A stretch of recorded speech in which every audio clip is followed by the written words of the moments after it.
Dear students, Durga tutorial के Facebook live class में आपका स्वागत है। जैसा कि आप जानते हैं, हम आपको प्रतिदिन इस समय में 10th क्लास का हिंदी पढ़ाते हैं। आपको गोधली भाग 2 की सारी कविताएं हम पढ़ा चुके हैं। कल हमने आपको वर्णिका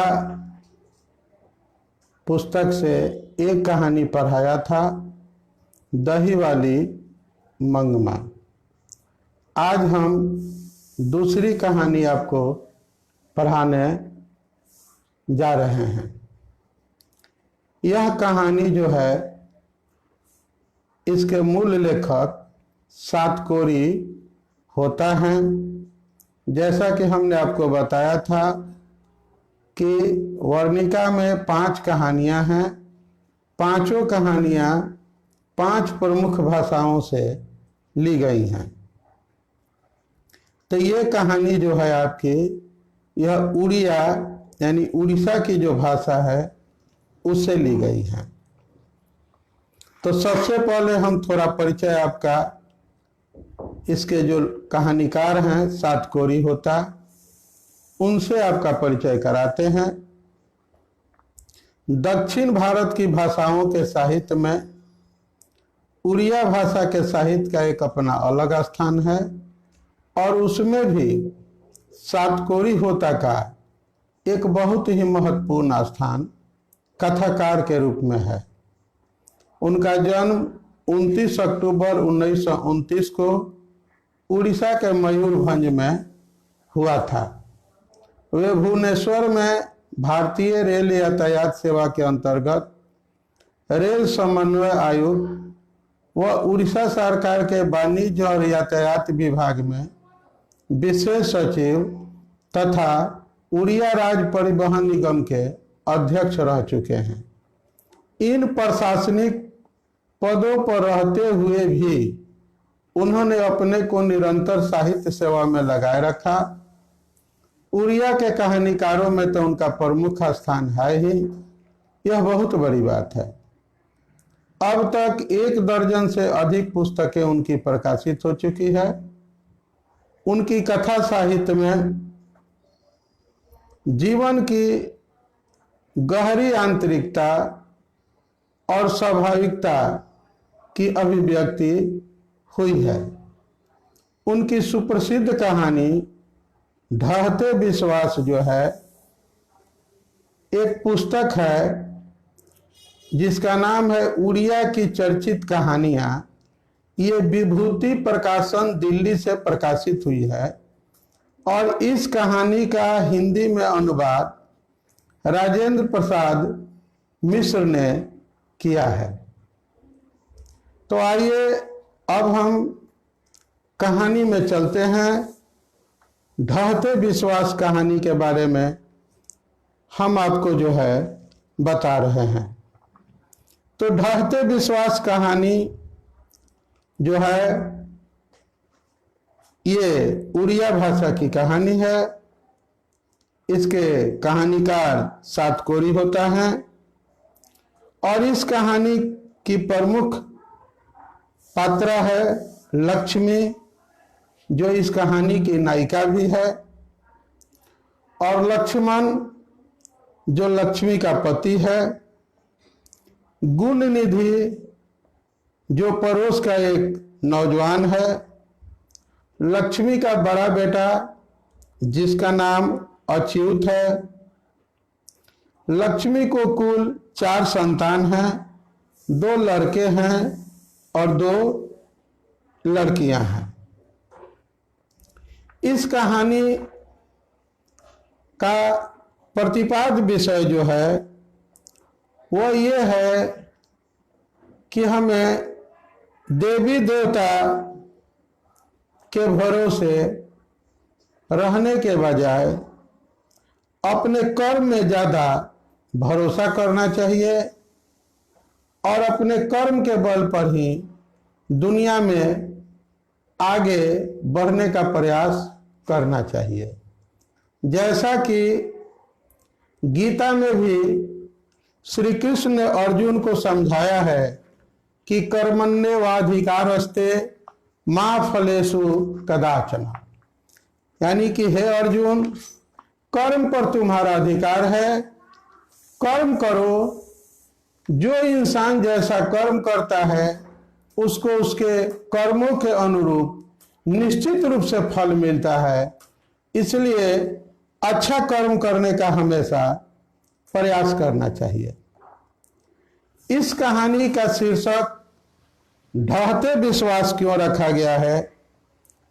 तो जनता को विश्वास है कि जब जब उस पर विपत्ति आती है तब तक उसके आराध्य देवता उसकी मदद करते हैं, और परंपरा से आए हुए इस विश्वास को जनता ने स्वीकार भी किया है। उसने अपने विवेक से कभी भी इस विश्वास की परीक्षा नहीं की। आज जब उसे भीषण बाढ़ में इस विश्वास की परीक्षा की घड़ी आई तो लोगों को ऐसा लगा कि उनका विश्वास जो है वह निरर्थक और जड़ है। जिस मां चंडेश्वरी की वे लोग प्रत्येक चैत्र संक्रांति के अवसर पर पूजा करते थे और वहां पर जाके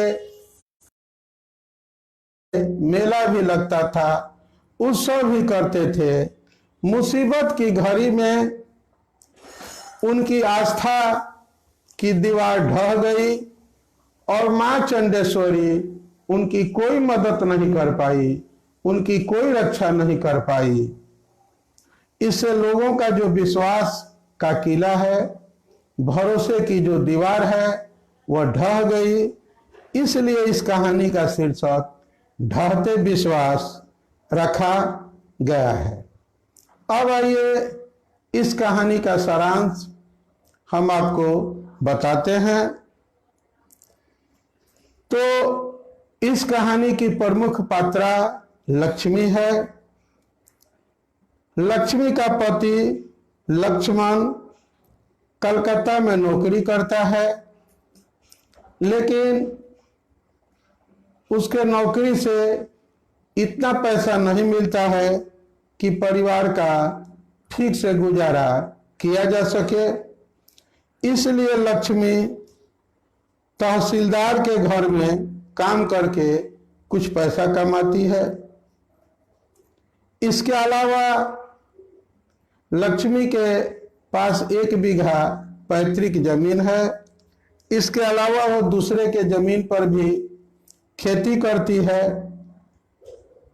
और जैसा कि आप जानते हैं, नहीं जानते हैं तो जान लीजिए कि उड़ीसा का जनजीवन जो है हमेशा बाढ़ और सूखा का शिकार रहा है। कभी उड़ीसा में भयंकर सूखा पड़ता है तो कभी भयंकर बाढ़ आती है। आप लोगों ने अभी हाल ही में उड़ीसा में भयंकर बाढ़ का नज़ारा देखा था, सुना था। तो सबसे पहले गांव में जगह उड़ीसा में तूफान आया। लक्ष्मी जिस भौगोलिक इलाके में रहती थी, भयंकर तूफान आया। तूफान में सब कुछ बर्बाद हो गया। किसी तरह से फिर लक्ष्मी अपने घर को संभाली, तब तक भयंकर सूखा पड़ गया। सूखे का मुकाबला करके वह फिर खेती की थी कर्ज लेकर, तब तक बाढ़ का खतरा सर पर मंडराने लगता है। बरसात का महीना है, यानी कि भादों का महीना है, और कई दिनों से वर्षा जो है वह लगातार हो रही है। बारिश थमने का नाम जो है वह नहीं लेती है। उसका घर देवी नदी के बांध के नीचे था। उसे हमेशा डर लगता रहता था कि यदि दलेरी बांध टूट गया तो कुछ भी नहीं बचेगा, बर्बादी के अलावा उसके जिंदगी में कुछ नहीं रह जाएगी। वह जब नई नई ब्याह करके आई थी तो दलेरी बांध के टूटने पर आई तबाही वह देख चुकी थी। उसने कई बार सूखा और तूफान देखे हैं और इंसान को सबसे लड़ते भी देखी है, लेकिन इस बार उसका डर कुछ ज्यादा है। उसके पड़ोस का लड़का गुणनिधि दूसरे लड़कों के साथ दलई बांध को बचाने की कोशिश में लगा है।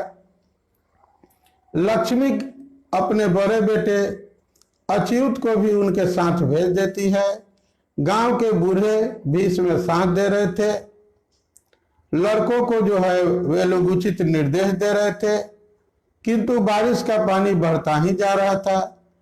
एक ओर इंसान की हिम्मत और उम्मीद, तो दूसरी ओर प्रकृति का रौद्र। लड़के रात में जागकर बांध की रखवाली करते हैं, पर बारिश रुकती ही नहीं थी। एक दिन दोपहर बाढ़ का पानी बांध को लांघ गया। पल भर में पूरे गांव में शोर मच गया। लोग टीले की ओर दौड़े। टीले के नीचे स्कूल था, वहां भी उन्होंने जो है शरण ली, लेकिन कुछ ही देर में पूरा स्कूल भर गया। फिर वे लोग उस टीले की ओर भागना शुरू किए जहां पर मां चंडेश्वरी का स्थान था। वहां पर एक बड़ा बरगद का पेड़ था।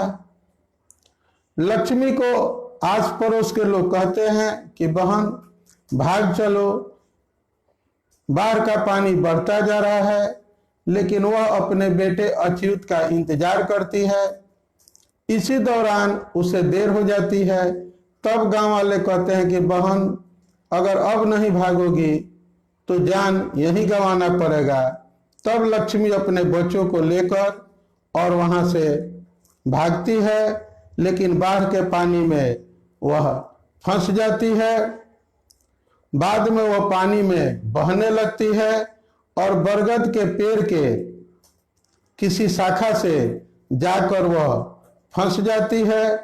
वह कब बरगद के पेड़ के पास पहुंच गई उसको होश भी नहीं रहता है। जब उसे होश आता है तो वह देखती है कि अगल बगल लाशों का जो है अंबार लगा है। लाशें नदी में तैरती हुई, कहीं जानवर तो कहीं मनुष्य की लाशें चारों ओर नजर आ रही है। लक्ष्मी को एक बच्चा जो है उसको मिलता है, लेकिन वह बच्चा लक्ष्मी का नहीं है। फिर भी वह उस बच्चे को अपने सीने से लगा लेती है और उसे दूध पिलाने का कोशिश करती है, लेकिन वह बच्चा जो है वह मर चुका होता है। यहाँ पर एक माँ की ममता और उसके पालक विचार की को व्यक्त कर रहा है। दूसरी ओर लक्ष्मी और उस जैसे अभावग्रस्त लोगों के जीवन के अभाव को यहाँ पर चित्रित किया गया है। तो ये कहानी एक दुखद रूप में समाप्त होती है। एक माँ जो अपने बेटे के इंतजार में खुद अपनी जान को खतरे में डाल देती है, ये ऐसी माँ की कहानी है। मुसीबत की घड़ी में भी उसकी ममता कमजोर नहीं होती है। ये जानते हुए भी कि जिस बच्चे को गले लगा रही है वह किसी और का बच्चा है, फिर भी उसे वह अपने औलाद की तरह उसको सीने से लगाती है। तो इस तरह से ये दूसरी कहानी भी एक माँ की ही कहानी है, लेकिन इस कहानी का स्वरूप एक अलग तरह का है। इस कहानी में उड़ीसा के जनजीवन को काफी जो है विस्तार से स्थान दिया गया है और आस्थाओं की दीवार को ढहते हुए दिखाया भी गया है। और इस तरह से हम कह सकते हैं फतेह विश्वास जो कहानी है इसको हम लोग दुखांत कहानी की श्रेणी में रखेंगे, क्योंकि इसमें लक्ष्मी के जीवन में जो पहले से दुख था उससे कहीं और अधिक दुखी जीवन उसका, और सब कुछ उसका समाप्त हो जाता है। उसका परिवार, बाल बच्चे सब खत्म हो जाते हैं, खेती बाड़ी हर चीज खत्म हो जाती है। इस तरह से यह एक दुखांत कहानी है। आगे बढ़ते हैं और चलते हैं प्रश्न उत्तर की दुनिया में। इसके पहले हम आपको ये सूचित कर दें कि हमारे इस लेक्चर को आप हमारे YouTube चैनल पर दोबारा देख सकते हैं। हमारे YouTube चैनल का सर्चिंग वर्ड है दुर्गा ट्यूटोरियल सरोज मिश्रा। तो हम वहाँ पर पहले अपने लेक्चर को अपलोड करेंगे। इसके पहले हम जितनी कविताएं पढ़ाए हैं अपने YouTube चैनल पर अपलोड कर चुके हैं।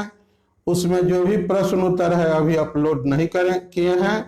कुछ दिन बाद हम क्वेश्चन आंसर अपलोड कर देंगे। आप आसानी से वहां से पढ़कर अपने परीक्षा की तैयारी कर पाएंगे। और दिन में भी हम 12 कक्षा के लिए 12 कक्षा के छात्रों के मांग पर दिन में हम हिंदी जो है वह पढ़ाएंगे। कल से समय हमारा 10 बजे से या 11 बजे से रहेगा, दोपहर में समय रहेगा। तो इसकी सूचना हम फेसबुक के जरिए आपको दे देंगे। कल सुबह तक हम जानकारी फाइनल आपको दे देंगे। और 12 कक्षा के छात्र जो हैं हमारा प्रीमियर भी 8 बजे से देख सकते हैं हिंदी का। और कल से हम लाइव आपको फेसबुक पर 12 क्लास का हिंदी पढ़ाएंगे। इसके बाद दोनों क्लास को मिलाकर हम व्याकरण पढ़ाएंगे, हिंदी व्याकरण पढ़ाएंगे कि आप बहुत कम समय में कैसे हिंदी व्याकरण पर पकड़ बनाकर अधिक से अधिक अंक प्राप्त कर सकते हैं। तो आइए चलते हैं इस कहानी में जो प्रश्न हैं उनका उत्तर आपको समझाते हैं। लक्ष्मी कौन थी, उसकी पारिवारिक परिस्थिति का चित्रण कीजिए, चित्र प्रस्तुत कीजिए। तो यहाँ पर लिखिएगा कि लक्ष्मी एक गरीब महिला थी, उसके परिवार की आर्थिक स्थिति अच्छी नहीं थी। पति और पत्नी दोनों कठिन परिश्रम करके किसी भी तरह से परिवार का गुजारा कर पाते थे। आपको ज़्यादा नहीं लिखना है, 2 नंबर का शॉर्ट क्वेश्चन आता है, इसलिए आपको 20 से 40 शब्दों का सहारा लेना है। एक बार और उत्तर को सुनिए। लक्ष्मी एक गरीब महिला थी, उसके परिवार की आर्थिक स्थिति अच्छी नहीं थी। पति और पत्नी दोनों मिलकर किसी तरह से परिवार का गुजारा कर पाते थे। और बाढ़ और सूखा के कारण, प्राकृतिक आपदा के कारण वो हमेशा परेशान रहती थी। कहानी के शीर्षक की सार्थकता पर विचार करें। इस प्रश्न का उत्तर तो हम आपको शुरू में समझा दिए, एक बार और समझा देते हैं कि इस कहानी का शीर्षक जो है वो ढहते विश्वास है। और यहाँ पर लोगों की आस्था थी, उनको भरोसा था, उनको विश्वास था कि माँ चंडेश्वरी जो है उनकी हर तरह से रक्षा करेगी। लेकिन वे लोग माँ चंडेश्वरी की शरण में गए भी, लेकिन माँ चंडेश्वरी उनकी कोई रक्षा नहीं कर पाई। इस तरह से इस कहानी में जो लोगों की जन आस्था थी कि माँ चंडेश्वरी की पूजा करने से, उनकी जयंती मनाने से, उनको बलि देने से हमारी रक्षा होगी, ये विश्वास जो है बाढ़ के कारण जब सब लोगों का जान खतरे में पड़ गया तो उस शरण में, माँ चंडेश्वरी के शरण में जाकर भी जब उनको सुरक्षा नहीं मिली तो उन लोगों का विश्वास ढह गया, विश्वास की इमारत ढह गई। इसलिए इस कहानी का शीर्षक ढहते विश्वास जो है बिल्कुल उपयुक्त है, बिल्कुल सही है। लक्ष्मी के व्यक्तित्व पर विचार करें तो लक्ष्मी जो है एक सुलझी हुई महिला है। वह एक कुशल गृहिणी है और वह परिवार को बहुत अच्छे ढंग से चलाना जानती है। साथ ही वह परिश्रमी भी है, उसमें सामाजिकता की भावना भी है। तभी अपने बेटे को जो है वह सामाजिक दायित्व समझकर बाढ़ की सुरक्षा के लिए भेज देती है। साथ ही साथ उसके दिल में ममता का सागर उमड़ रहा है। वह एक ममतामयी माँ है। अपने बेटे की प्रतीक्षा में वह बाढ़ में स्वयं घिर जाती है और उसका जान खतरे में पड़ जाता है। इससे लगता है कि वह एक समर्पित ममतामयी माँ भी है।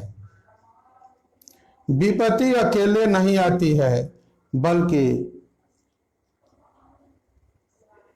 सगे साथियों के साथ भी आती है। इसको स्पष्ट करना है। तो जैसा कि इस कहानी में आया है कि पहले उड़ीसा में तूफान आया, भयंकर तूफान के बाद सूखा पड़ा और सूखा के बाद बाढ़ आई। इस तरह से लोगों के ऊपर एक एक करके बारी बारी से 3 विपत्तियां आई, जिनमें उनका सब कुछ समाप्त हो गया। तो इससे स्पष्ट होता है कि विपत्ति कभी अकेले नहीं आती है। कहा भी गया है कि दुर्भाग्य कभी अकेले नहीं आता है। इंसान के जीवन में जब बुरा वक्त आता है तो एक से एक कठिनाइयाँ उसके जीवन में आती हैं। देवी के टीले पर चैत की संक्रांति को क्या होता था? तो देवी के टीले पर चैत की संक्रांति को हर साल मेला, नाच गाना का भी कार्यक्रम होता था। इसे एक बार और सुन लीजिए, आपको याद हो जाएगा। देवी के टीले पर चैत की संक्रांति को हर साल मेला लगता था। देवी पर बलि चढ़ाई जाती थी। आसपास के लोग इकट्ठा होकर खरीद बिक्री करते थे और इस अवसर पर वहाँ पर नाच गान का भी कार्यक्रम होता था। इसके साथ इस कहानी के लगभग सभी प्रश्न भी आपको हमने उत्तर के साथ समझा दिया और इसके साथ आपका यह कहानी समाप्त होती है। एक प्रश्न आता था कि इस कहानी का सारांश लिखिए, तो अब इस तरह के प्रश्न अब नहीं पूछे जा रहे हैं, इसलिए कि ये लॉन्ग क्वेश्चन है। अब आपको नए पैटर्न के आधार पर लॉन्ग क्वेश्चन नहीं पूछा जा रहा है। हम अपने YouTube चैनल पर बहुत जल्दी मार्किंग स्कीम डालेंगे। 15 अगस्त के पहले हम मार्किंग स्कीम निश्चित रूप से डाल देंगे। तो आप समझ जाइएगा कि आपसे किस तरह के प्रश्न पूछे जाते हैं, कौन प्रश्न कितने अंकों का होता है, वहाँ से आपको विस्तृत जानकारी मिल जाएगी। तो फिर अब हम कल मिलते हैं दोपहर में 12वीं कक्षा के छात्रों के लिए हिंदी विषय के ही साथ उनको जो है हम शॉर्ट क्वेश्चन पढ़ाएंगे कल। और आपके लिए आते हैं शाम 7 बजे। अभी हम आते रहेंगे जब तक आपका ये कोर्स समाप्त नहीं हो जाता है, तब तक शाम में हम आपको पढ़ाते रहेंगे। आज का मेरा लेक्चर यहीं समाप्त होता है। आप सारे लेक्चर को अगर देखना चाहते हैं तो हमारे YouTube चैनल पर आकर आप उसे दोबारा देख सकते हैं। समय के अनुसार उसमें हम और जो है कुछ नोट्स आपको जो है अपलोड करेंगे। तब तक के लिए हम आपको धन्यवाद देते हैं कि आप हमारा लेक्चर जो है रेगुलर और बहुत प्यार से सुन रहे हैं। फिर कल मिलते हैं इसी समय में शाम को 7 बजे।